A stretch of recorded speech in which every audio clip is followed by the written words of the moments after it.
মুসলিম ধর্মাবলম্বীদের পবিত্র হজ পালন এটা একটা স্বপ্ন। নানা সময় আমরা খবরে বিভিন্নভাবে শুনেছি পায়ে হেঁটে হজ পালনের উদ্দেশ্যে যাওয়া, সাইকেলে চড়ে যাওয়া, মোটরসাইকেলে যাওয়া। তবে এবার ব্যতিক্রমী একটি খবর যে ঘোড়ায় চড়ে হজে যাচ্ছেন, তাও স্পেন থেকে। স্প্যানিশ ৩ বন্ধু তারা ইতিমধ্যে রওনা দিয়েছেন। ঘোড়ায় চেপে তারা হজে যাবেন। এই সময় তারা এই যে যাত্রা তাদের প্রায় ৮,০০০ কিলোমিটার পথ তারা পাড়ি দিবেন। এই সংবাদটি প্রকাশ করেছে তুর্কি বার্তা সংস্থা আনাদুলু এজেন্সি। তারা বলছে স্পেনের ৩ বন্ধু পবিত্র হজ পালনের জন্য ঘোড়ায় চড়ে সৌদি আরবের মক্কায় যাচ্ছেন। ৩ বন্ধুর একজনের একটি প্রতিজ্ঞার কারণে এভাবেই তারা পবিত্র এই যাত্রা শুরু করেছেন। স্প্যানিশ এই ৩ বন্ধু হলেন আবদুল্লাহ হার্নান্দেস, আব্দুল কাদের হারকাসি এবং তারিক রদ্রিগেজ।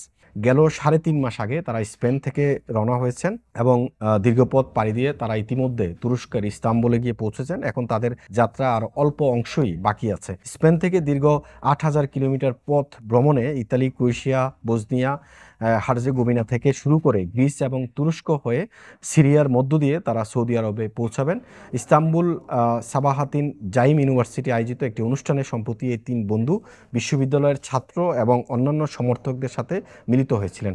স্প্যানিশ এই ৩ হজযাত্রীর একজন হচ্ছেন আব্দুল কাদের হারকাসি। তিনি বলেন, হারিয়ে যাওয়া ঐতিহ্যকে পুনরুজ্জীবিত করতে পেরে তারা আনন্দিত। তারা পবিত্র এই যাত্রার জন্য কয়েক বছর ধরে অর্থ সঞ্চয় করেছেন এবং প্রশিক্ষণ নিয়েছেন। সবচেয়ে বড় বিষয় হচ্ছে যে তারা এই ঘোড়ার পিঠে চড়ে হজে যাচ্ছেন। তারা কিন্তু ৫০০ বছরের পুরনো আন্দালুসিয়ান মুসলিম ঐতিহ্যকে তারা পুনরুজ্জীবিত করেছেন। আজ থেকে প্রায় ৫০০ বছর আগে এরকম ঘোড়ার পিঠে চড়ে আসলে হজে যাওয়া হতো। নানা ধরনের চ্যালেঞ্জ ছিল উল্লেখ করে এই হারকাসি আরও বলেছেন, তাদের যাত্রাটি দুঃসাহসিকতাপূর্ণ, তবে তারা ঘোড়ায় চড়ে হজে যাওয়ার সময়টা বেশ উপভোগ করছেন। তিনি বলেন, আল্লাহ আমাদের সাথে ছিলেন। আমরা হজ আদায় করার বিশুদ্ধ উদ্দেশ্য নিয়ে এই যাত্রা শুরু করেছি। ইতিমধ্যে আমরা অর্ধেকের বেশি রাস্তা পার করে ফেলেছি।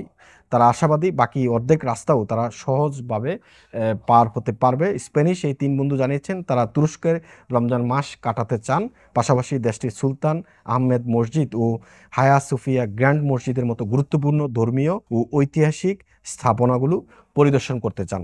তো সুতরাং এই যে হজে যাওয়ার যে উদ্যোগ, অনেক সময় যেটা বলছিলাম যে পায়ে হেঁটে হজে গিয়েছেন, আমাদের বাংলাদেশ থেকেও এক যুবক পায়ে হেঁটে হজে গিয়েছেন, ইন্ডিয়া থেকে গিয়েছেন, পাকিস্তান থেকে গিয়েছেন, সাইকেলে চড়ে গিয়েছেন, তারপরে হচ্ছে মোটরসাইকেলে চড়ে গিয়েছেন। এইবার এই যে ৫০০ বছর পুরনো যে ঐতিহ্য, আন্দালুসিয়ান যে ঐতিহ্য, সেই ঐতিহ্যকে ফিরিয়ে এনেছেন স্প্যানিশ এই ৩ যুবক, যা তারা ৩ মাস আগে ইতিমধ্যে তারা সেই যাত্রা শুরু করেছেন। এখন তারা তুরস্কে আছেন এবং এই রমজান মাসটা পুরো সময় তারা তুরস্কে থাকবেন। তুরস্কের যে ঐতিহ্যবাহী বা ঐতিহাসিক স্থাপনাগুলো সেগুলো তারা পরিদর্শন করবেন। এই রমজান মাসে তারা তুরস্ক থেকে পরবর্তীতে আবার যাত্রা শুরু করবেন এবং তারা আশা করেন বাকি যে রাস্তা রয়েছে সেগুলো তারা অনায়াসে পার হতে পারবেন এবং তাদের যে স্বপ্ন পবিত্র হজ করা, সেই স্বপ্ন পূরণের উদ্দেশ্যে তাদের যে বাকি যাত্রা, সেই যাত্রাগুলো মহান রাব্বুল আলামিন তাদেরকে সেই পথ সুগম করে দিবেন, এমনটাই বিশ্বাস করছেন এই 3 বন্ধু। এমআইবি সংবাদ ও সংবাদ সংশ্লিষ্ট অনুষ্ঠান দেখতে ভিজিট করুন www.mibtelevision.tv ও facebook.com/mibtelevision.tv এবং সাবস্ক্রাইব করুন youtube.com/mibtelevision এ। এমআইবি টেলিভিশন, সত্য খবর, সঠিক খবর।